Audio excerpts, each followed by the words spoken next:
Welcome to Practical Futures. Made by And created by Pratt Futures. A place where professionals and students and faculty can come together and discuss their different interests in different areas of design and architecture. Hi, I'm Grace Soliman, your host of Practical Futures. Welcome to our first episode. We're joined by our guest host, Catherine Moreno, and our guest speaker, Sahaana Gopalakrishnan. So my name is Grace Soliman again. I'm a fourth year architecture student at Pratt Institute. And I'm also fourth year Pratt architecture student. And I'm currently a third year at Pratt. So do you guys want to talk a little bit about like what got you into architecture, like your interests?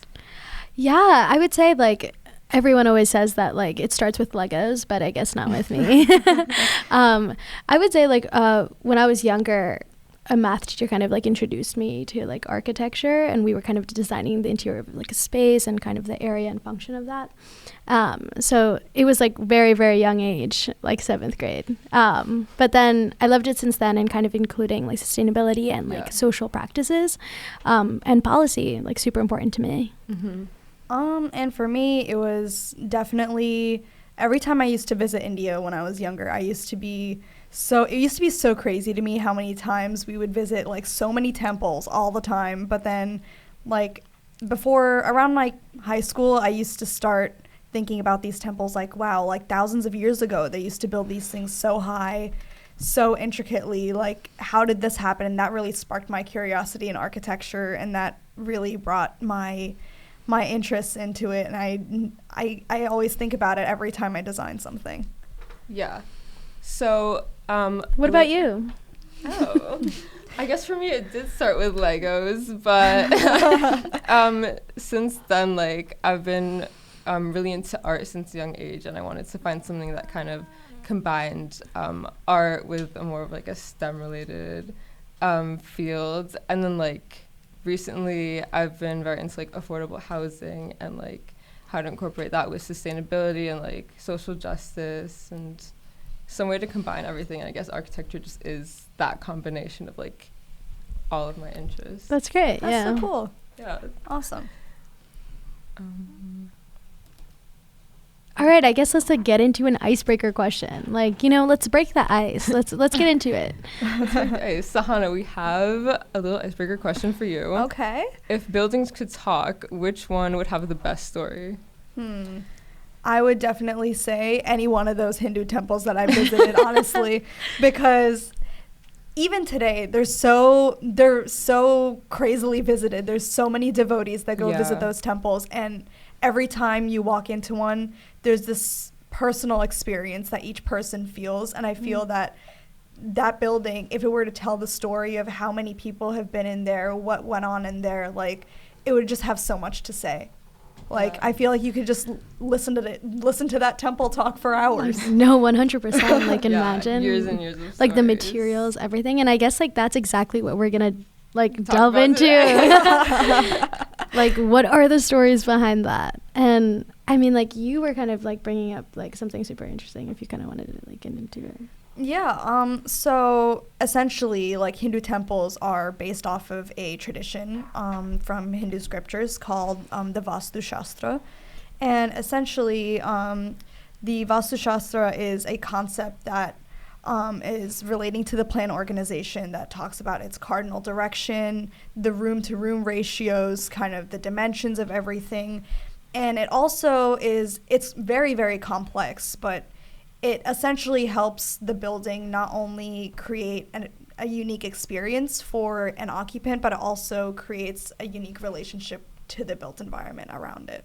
Yeah. Do you want to talk like a little bit about like how it does that? Yeah. So, for example, in Hindu temples, we have the very center of the temple is like the inner sanctum where the main idol of the temple is kept. And usually the area in front of the sanctum is where people gather to worship that deity. But as you're walking into the temple, there is kind of like this grid in which like the plan is organized.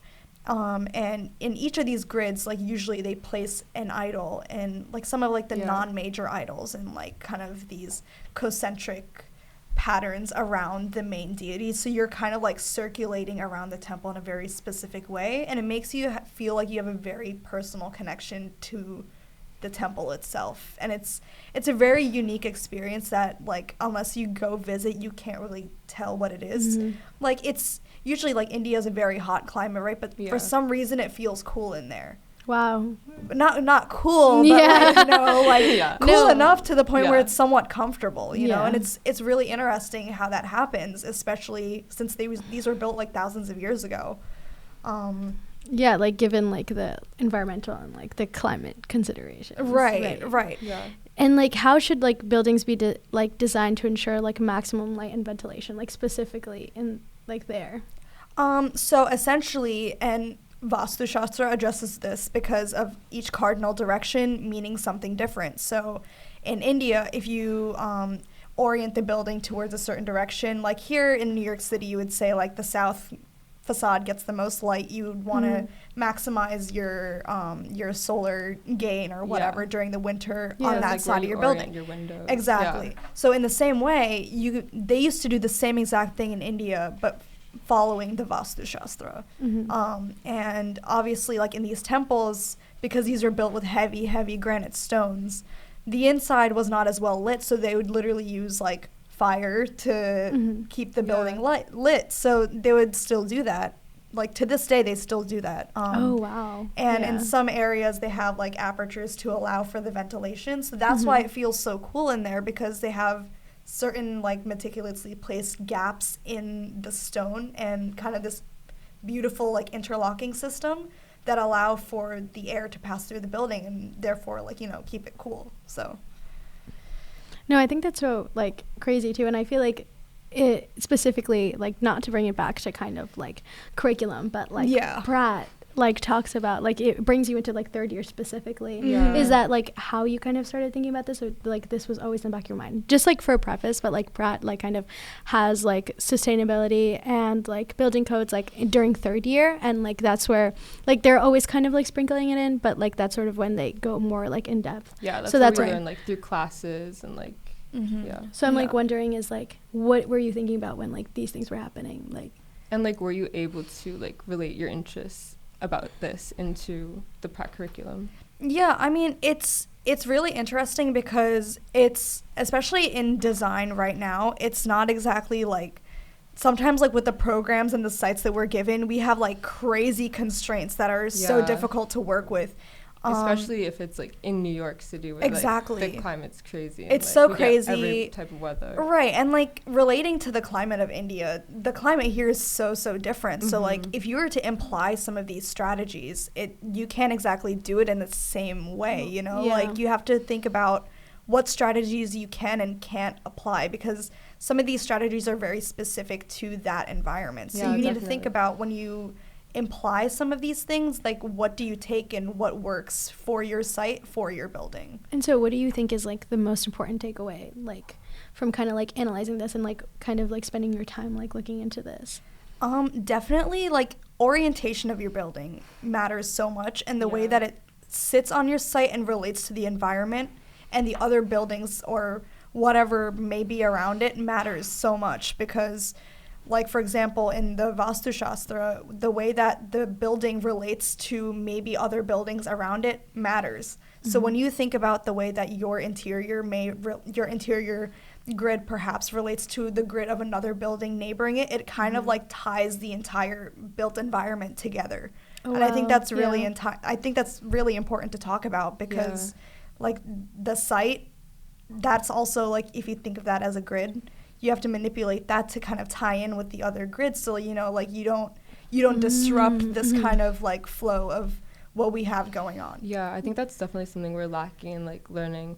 We learn a lot about like our own buildings and how we build, but not as much as like how we relate to like the environment around us and like the buildings around us, and how like each building isn't like its own entity, like it works together, right, like with the community. I think that's so important. I feel like even like like way back in first year, you're kind of like introduced to the idea of like ground and like connecting that with like your stereotomic form, which is like the very first thing that you do.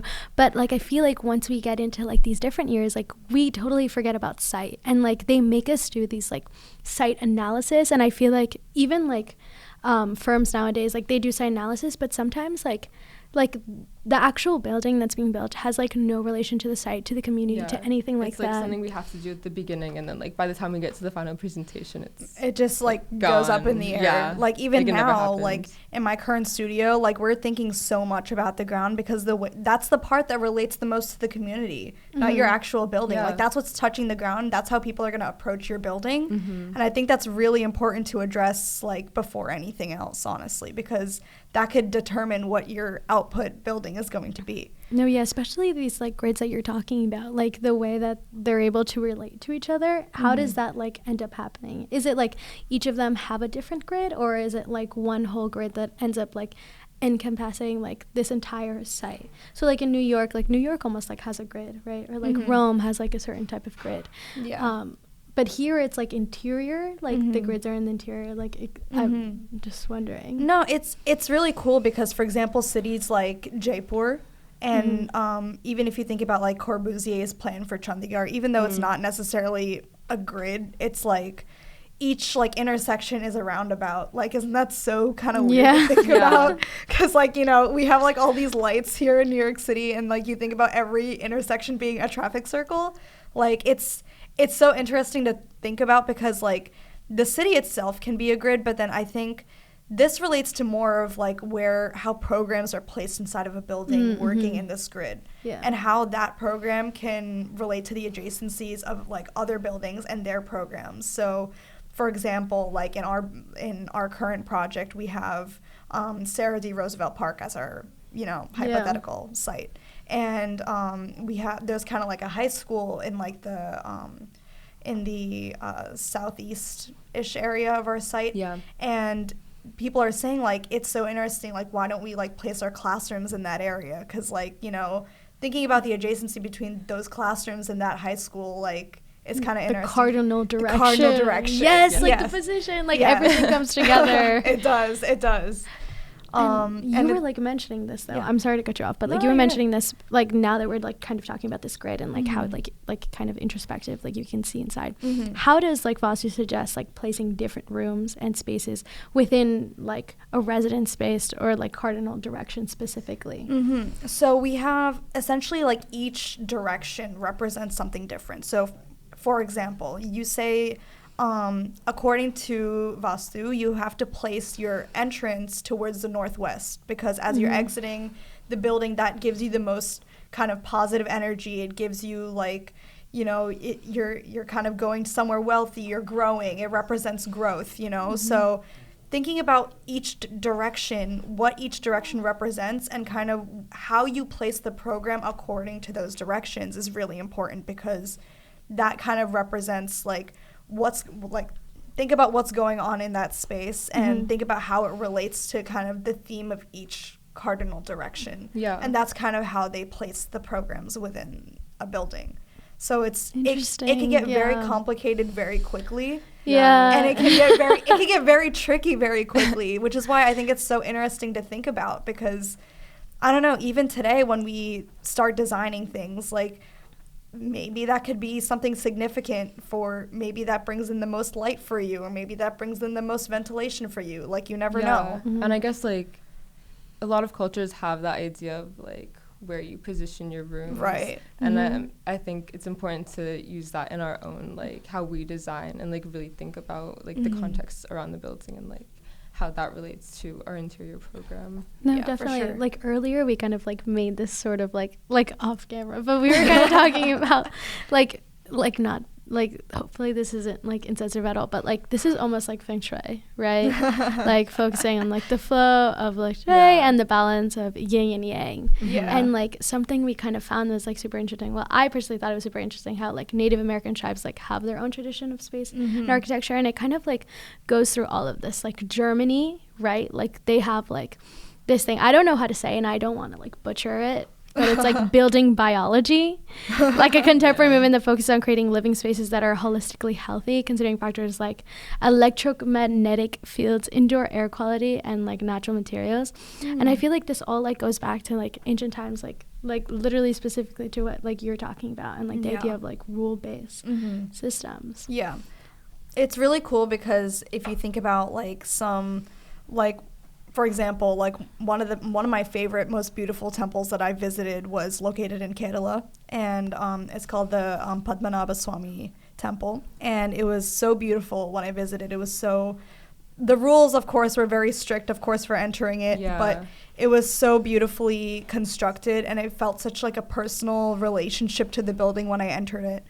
And something really cool about it was that in Kerala, a lot of these temples have these like these mural paintings, they call them, around like each like sanctum, and they usually like represent some kind of like story about like maybe the temple or maybe the deity or something that's going on. And it was such an honor for me to kind of learn that art when I went to India the last time, because I sat down and I learned that tradition. And like, though it wasn't like, you know, on a wall, like painting it on a canvas was something completely different, but just learning that technique and then going to go see it actually done thousands of years ago was like so beautiful. But when visiting that temple, one thing I read up about was that because of the axis, it's essentially like set on an east and west axis, right? It's directly like cardinally oriented. And on both of the equinoxes each year, whenever the sun sets, it goes right through the middle windows of the building. Oh, wow. So it literally like sits there's 5 windows, and it sits right behind each one of those windows as the sun sets, and it's so beautiful to see. And it's made thousands of years ago by like some of the ancient kings and queens, whoever, and it's just so cool to think about how meticulously they planned these things. Yeah. And how grand they made them, you know, like 'cause this thing is huge. Like grandiose. Grandiose. Yeah, no, definitely. And I come to question, like, we kind of like skim over this like very lightly, like in history class, and like I guess like they're trying like hard to like kind of like take back history and like let's like talk about what's important. But like, how was this made? Right, like we have like all this technology like now, and we're just like kind of making these rules like, oh, like function like this way, etc. And like, how was that made like back then, like with what tools? It's so crazy. Like I can't even, like, it's so insane for me to imagine something that was built that tall so long ago. Like I gotta imagine it was like hoisted up by elephants or something. Literally, like, you know, like I don't know how it was done so like without a crane. Like there's and meticulously, like you said, like how did they like obviously like at one point like everyone had like this understanding of like the sun and what's gonna happen. Yeah. But like specifically then, like that equinox like running right through that building. Exactly. Like how? Right? It's just such like like it's like to think about the way that they calculated everything. Yeah. Exactly to where the sun's gonna go is insane. And like they have like usually when you look at the exterior of a Hindu temple, they usually have a lot of these like carvings on the outside that are usually like hand carved by specific like sculptors who are literally meant to do that. But other than that, like everything else in this building is like purely granite, like these huge granite stones, granite blocks that are like interlocking. And obviously, like there's no, right now we think about, all right, like you got the foundation, you got the slab, you got your beams, you got your studs, like whatever. But then they didn't have any foundations back then. These buildings didn't stand on a foundation. Like they were literally held up by their self-weight because of how heavy these granite stones were. Yeah, and like speaking about materiality, I was reminded of one of my friends. She used to work at a firm in India called Maya Praxis, and the way that they would incorporate sustainability into the way that they built was actually using like the clay and the material from the foundation that they dug out to then like mix with concrete and make the actual like bricks or whatever was wow. creating the structure. That's like, the really actual cool. house. Yeah. So it was like a sustainable brick almost. Yeah. That's crazy. That's really I've seen like a bricks. lot of no, I've like seen a lot of like these kinds of projects, but like I don't know, I haven't like seen one like actually built like that. That's crazy. Yeah, it's really sick. That's really cool. They like first did it with their own house so that they can then like convince their clients that like, hey, this works and it will look very nice. Like it won't look janky. What are the updates? How are they holding up? They're doing pretty well. Yeah. Pretty solid. Research, let's go. Let's get everyone on this now. Get on the sustainable brick trend. Guys, if you support sustainability, you will get on the sustainable brick trend. Yes, get on the my informative praxis. message right now. Yeah. And the other temple I wanted to really talk about was this it was the temple in Angkor Wat in Cambodia. And I believe we talked about this in history class way back when. Shout out to the history professors. And this building is like literally floating on water. It's so I haven't visited this building yet, and it's been like one of my dreams for bucket list item right there. And it's so beautifully made. Like, how is this building floating on water? Like, if I were to do that here, I'm sure like somebody would like tell me I can't. Every law would be like, no. Yeah, pretty much. And it's just so interesting how like just the way that a temple, like this is like one of the first like temples I can think of. Like obviously there's so many in the US now too, but like they built them, you know, outside of India and like in a very like similar style, but it was also combining, this temple in particular combined like some Hindu and also some Buddhist traditions. And it was so beautiful the way they kind of merged the two together to create this temple, and kind of they created this like kind of serene like area around it when you approach it, and it's just been one of my dreams to visit it. Like definitely look into that project. Like it's just, I could literally stare at it for days if I went there. It's beautiful. Yeah. So in one of the projects that we also talked about back in history was the CEPT Ahmedabad project by B.V. Doshi. That was also influenced by some of the traditions of Hindu temples, like the way that they utilized granite to, you know, build their structures. Obviously, like, you know, Doshi was under the tutelage of like many of these like modernist architects, you know, like Corbusier assisting in like the plan of Chandigarh, you know. Obviously, like it's not exactly the same because like sometimes you would think like that kind of architecture doesn't fit in with the tradition of India. Yeah, right? We learn about them as like very separated separated things. Entities. Right. And the cool thing was he incorporated the two together in this project because he brought granite into the project by using it as a shading system. Obviously, which I think is crazy. It's really crazy, but like this is a time when like obviously like, you know, building code became a thing. Yeah. That's why I'm like the unfortunate. How was that? You know, building code became a thing. So, you know, you have to find kind of ways to incorporate the tradition back into the building because this is what made the building function the best. So with like the most sustainable materials and like in the best way possible. So however way you do that is kind of the best way to do that. You know what I mean? So that's why like it's so important to talk about these ancient traditions, because no matter where you're from, like you can definitely learn from them and try to implicate them in your own design, and it can honestly help your design function so much better as a whole. No, I completely agree. And also like I feel like they teach us these things, but it's sort of like, oh, like in the back of our mind, or like when you work at a firm, like it's like you have to ask the client like, oh, do you want this to be sustainable? Like what about LEED requirements, like well requirements? And it's like you never have like, I guess like without looking back to the past, you're kind of just like, is that even possible? Or like I'm doing this and like there's no precedent for this, but there is. And like I feel like if it is talked about more, like kind of like integrated into our curriculum, like we can like show, or like literally like curriculum can show like this has happened before, and it has happened before you even like gave, like, before you even came to this, like, earth. Yeah. And it's been happening for a while, and it's not something new that we've created, because I feel like even now, it's sort of this thing, it's like, sustainability is a thing now. Like, it's the craze now. It's, like, so buzz. Right. Yeah. But, like, no, like, It's completely been incorrect. Like, it's been around, and, like, no one, I don't want to say no one knows. It's been done. Exactly. It's been done. Yes, and by the same architect, B.V. Doshi, created the Aranya housing, which is a low-cost housing kind of community that uses like material, contextual material, and is cost-effective, and is very accommodative. Yeah.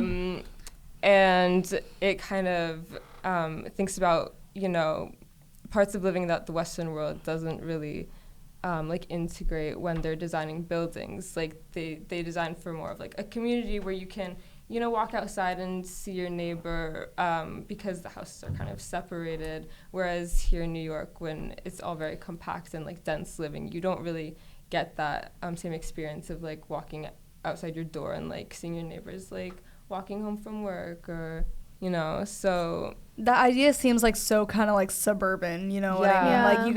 Like you gotta go to like this like suburban neighborhood. You just like walk down the street, you tell your neighbors like, hey, what's going on? Exists. Like you have to think about ways to like bring back some of these traditions. That's like really, I think that's really important to talk about, because every time you like build a new building, that's like, you know, you have to follow so many rules and like, you know, bring it to code. But, like, I think it's important to, like, think about some of these old traditions that can kind of implicate themselves in a modern way. So, yeah. So how would you say, like, you would, like, kind of, like, what is a good medium for that? Because, like, building codes, like, just to be, like, a devil's advocate, like, building codes are made to kind of, like, protect safe. you, like, keep you safe, like, keep the public safe, right? Yeah. So how do you find a medium between, like, tradition and kind of, like, rules? Because we can't erase them. Right. So how do we move forward? Like, I think even though, like, building codes are they're, of course, like, crazy important. Like, we have to follow them. They keep everybody safe, you know.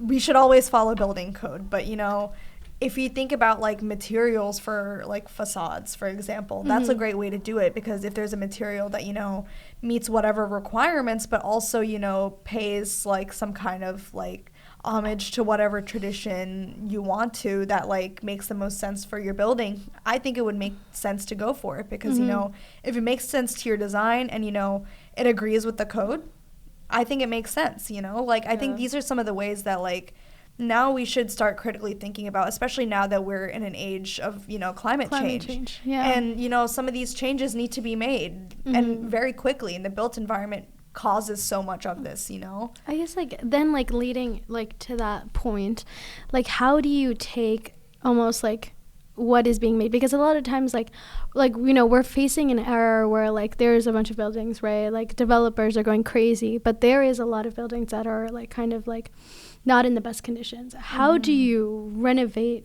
like, existing buildings or existing projects to make them more sustainable? And, like, I guess, like, maybe the question is not how, but how do you get people to do that? Because, like, the thing is that it's almost, like, obvious, like, be sustainable. Yeah. Like, help Earth, help us. But how do you get people to believe in that? You know, it's almost like an odd question, though, because to believe in that, like, it exists already, and we're just so, like, I feel like our way of building is so separated from, like, from the rest of the world. Right. Yeah, like, the Western way of designing is so, like, very different. Sustainability becomes, like, an addition to, like, an extra thing that you have to think about, instead of, like, something that, like, in like, some Eastern cultures is, like, part of the design and, like, isn't anything, like, that costs extra. No, but you're so right. Yeah. But, like, Americans don't believe I in know, that. yeah. So, like, I guess, like, you're right. Like, you can't believe in something that's real, but, like, yeah, you're right. How do you incentivize, like, clients and say, like, oh, like, instead of, like this is so important to you, like, you have to spend this extra money on, like, these thick floors, like, this thick facade, this specific material that has to be driven through highways, brought across water. I honestly think it all starts with the programming of the space, because, like, even if you're renovating a space, the way that you move a program and the place that you orient it can change so much about how the space is experienced and also the way that it functions. So as we were talking about Vastu Shastra earlier, like the way that your program is oriented and the adjacencies of the program can impact so much about the feeling of people in that building. So if you're renovating an old building, right, and you're, you know, like creating like a new apartment, for example, the way you orient that apartment can make all the difference. You know, like maybe you have like a huge beautiful view towards the street and it makes, you know, the occupants want to go like look out the window all evening, you know, like it's like small things like that. Just the movement of the program and the way that you orient the program can make so much difference. And I think like sometimes, like especially in some of our design projects, like we have such crazy like requirements that like you need to have this many square feet of that, this many square feet of that, like per program. And I think it's important to consider, instead of like kind of throwing them in there after you kind of design your form, you need to think about where does the program go, what is it adjacent to, and I don't know, like how does the sun work with it, how does light get into the space. I think it's really important to consider that, and I think it's really cool that like Vastu Shastra has done so many of these things for so many years. I think it all starts with the education about it, honestly. I completely agree. Because like today, if like more people knew about some of these techniques, they could have been followed already to some extent. Like to whatever extent they can be followed, like it's still, whatever it is, it could still help with our designs today and help make them more sustainable. Like at the end of the day, it's very like, I think no matter what, like it's something that should be taught in architectural education, because like no matter what you take away from it, it's something that every student should be exposed to, you know, like whether it be Vastu Shastra or some other traditions that other like kind of spatial traditions that other cultures may have. Like I think it's important to learn from them, because when you never know, like a student may carry one of those traditions with them and resonate with them and utilize them in one of their designs and help, you know, change the future of architecture at the end, you know? Yeah, and I feel like in that, like making a bold statement, it's like the inherent racism of architectural curriculum that makes history so westernized. Yeah. Like if like most kind of like areas like highlight this and like sustainability, like then why aren't we giving more time like during class, during like design, during all this, like to highlight these specific moments instead of just like implement it as like part of something that we need to take with us like through the whole semester, not just like a little bit of focus here. Like, hey, like let's that needs to be implemented exactly into our designs. Like, hey, like in this lecture I'm going to talk like 10 minutes about this.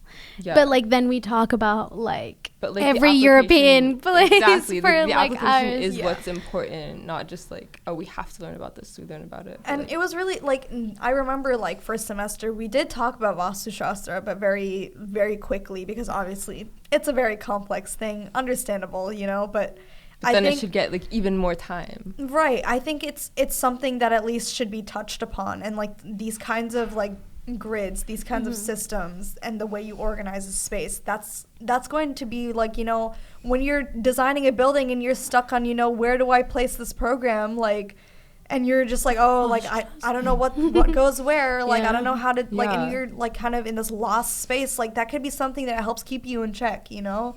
It's just like you have this system, like there's systems set out for you. They're there to help you. No, this is perfect. And it's like, it's up to you what you want to take away from them. Yeah. Like you don't have to follow it to the bone. Follow what you, like it's up to you how you're inspired by it, and you know, like how you want to go about following some of these traditions and how it resonates with you. No, you're so right. And like going back to first year, like you said, like first semester, but like first year is like all about rule base, right? You're like learning about rules, like just like you said, like the shading technique. Like you have to write literally a set of rules and follow it to a T. Right. It's like this whole cycle that we come back to like fifth year where we're like, now like where do we build? Like what is our big question? And it's like, why isn't this introduced to us? And I guess like what is the solution, right? Like how do you solve this?